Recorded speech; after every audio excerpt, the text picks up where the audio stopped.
Good morning students, welcome back to my Hindi class. Okay, कैसे हो आप सब? ठीक हो ना? तो आपको क्या करना है? घर पर रहना है, सुरक्षित रहना है। स्टे होम, स्टे सेफ, है ना? ओके, तो स्टडी करते हुए आपको क्या करना है? घर पर ही रहना है। तो चलिए बच्चों, आज हम यहाँ पर हिंदी कक्षा में 12 खड़ी सीखेंगे। आज की हिंदी क्लास में हम क्या सीखेंगे बच्चों? 12 खड़ी। कौन सी 12 खड़ी? हमने लास्ट क्लास में कहाँ से कहाँ तक सीखा है बच्चों? बताइए, किन किन 12 खड़ियों को हम सीख चुके हैं?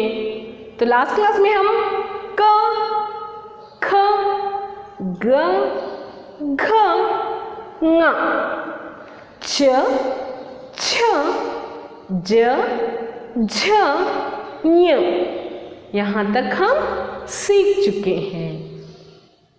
तो आज की इस क्लास में हम कौन सी 12 खड़ी सीख रहे हैं बच्चों? बताइए, आज की इस क्लास में हम कौन सी 12 खड़ी सीखेंगे?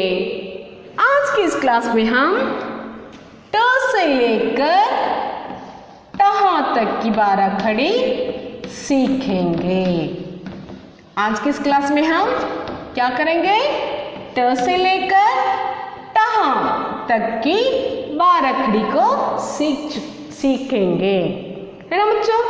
तो आपको पता है यहाँ पर व्यंजनों को मात्राएं लगाकर 12 खड़ी की रचना की जाती है ना? व्यंजनों को क्या किया जाता है बच्चों? मात्राओं को लगाकर 12 खड़ी की रचना की जाती है। और मात्राएं जो होती हैं सिर्फ और सिर्फ स्वरों की होती हैं। यहाँ पर व्यंजनों का उच्चारण करने के लिए हमें स्वरों की सहायता लेनी पड़ती है। तो आपको ध्यान में रखना है कि मात्राएं किनकी होती हैं? सिर्फ और सिर्फ स्वरों की होती हैं। और व्यंजनों को उच्चारण करने के लिए हमें मात्राओं की या स्वरों की सहायता होती है। तो व्यंजनों को उच्चारण करने के लिए स्वरों की सहायता लेनी पड़ती है। और स्वर जो होते हैं वे स्वतंत्र रूप से उच्चारण किए जाते हैं।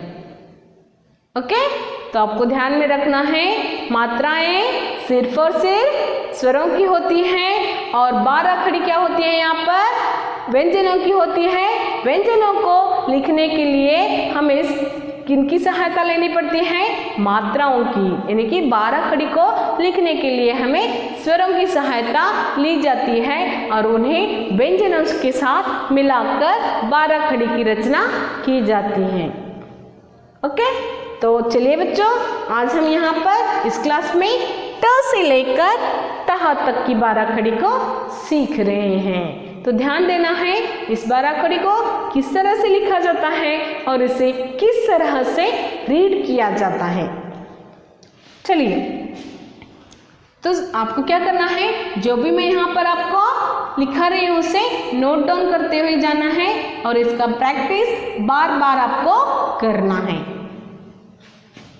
ट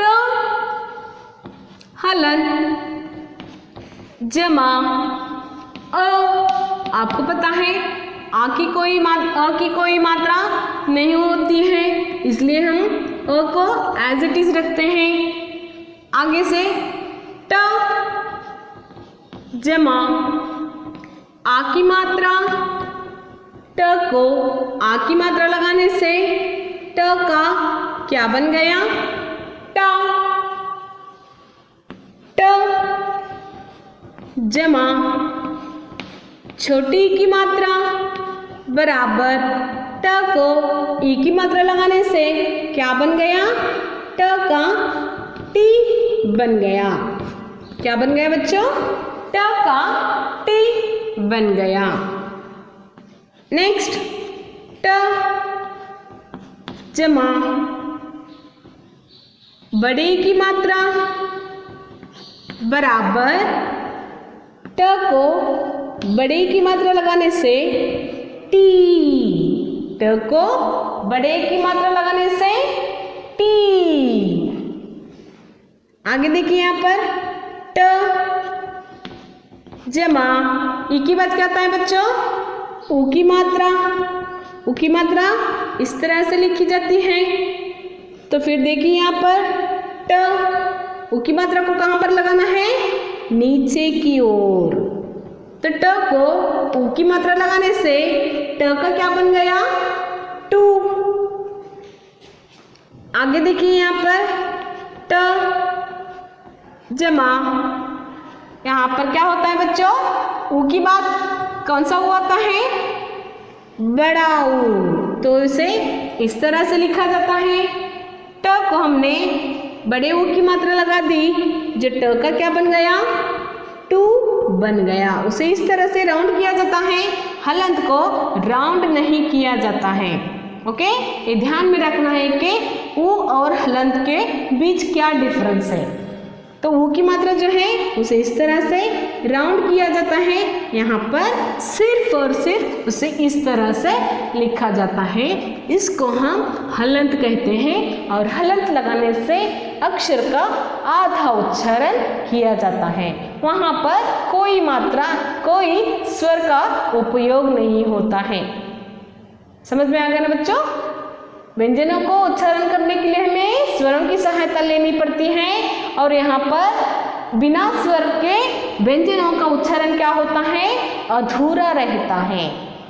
ओके, तो नेक्स्ट देखिए यहाँ पर ऊ के बाद क्या आता है बच्चों, री। ऊ के बाद क्या आता है, री। देखिए यहाँ पर री की मात्रा किस तरह होती है, इस तरह। तो देखिए यहाँ पर हमने क्या किया, ट को री की मात्रा लगा दी और री की मात्रा कहाँ पर लगती है बच्चों, यहाँ नीचे की ओर लगती है। तो ट को री की मात्रा लगाने से ट्री। ओके, ट को री की मात्रा लगाने से ट्री।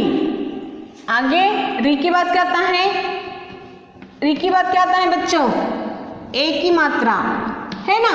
तो ए की मात्रा कहाँ पर लगाई जाती है, व्यंजन के ऊपर। तो यहाँ पर देखिए क्या होता है, ट को ए की मात्रा लगाने से टे।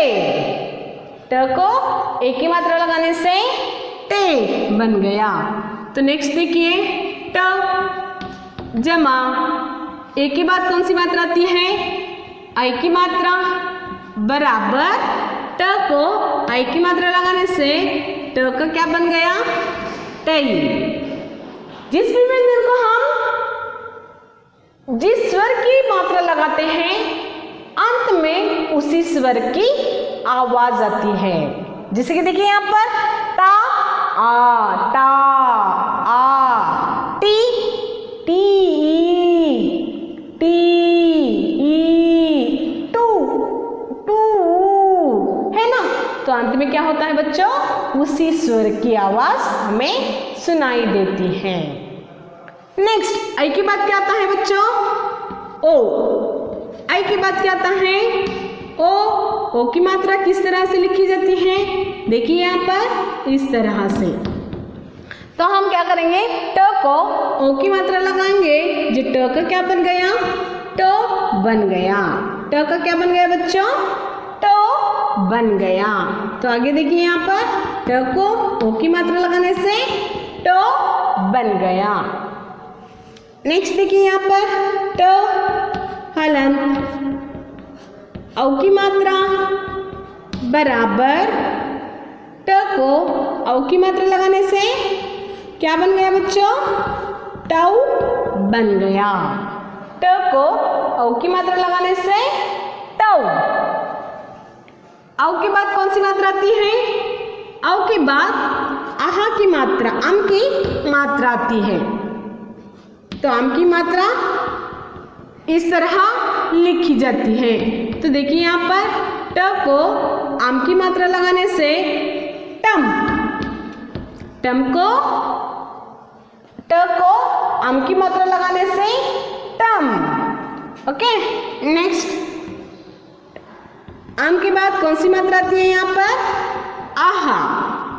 तो ट के बाद कौन सी मात्रा आ गई बच्चों, सॉरी, और आम के बाद कौन सी मात्रा आती है, आहा। तो हमने क्या किया, ट को आहा की मात्रा लगा दी, जो ट का क्या बन गया, टहा।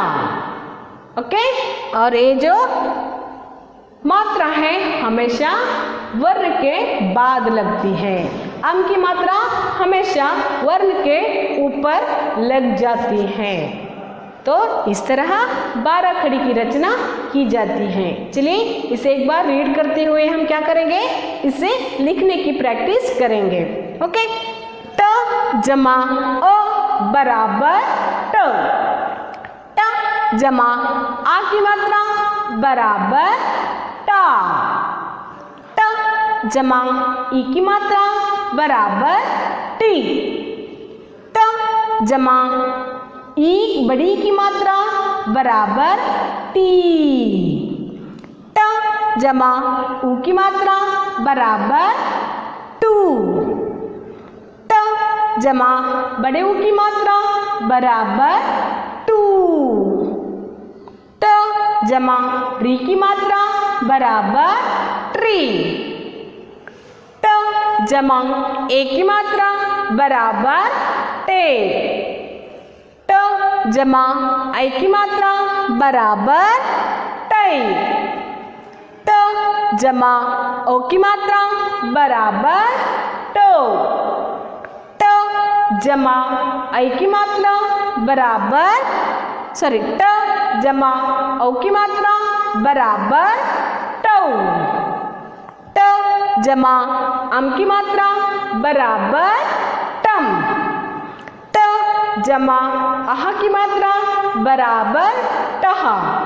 ओके, इसे इस तरह से रीड करना है।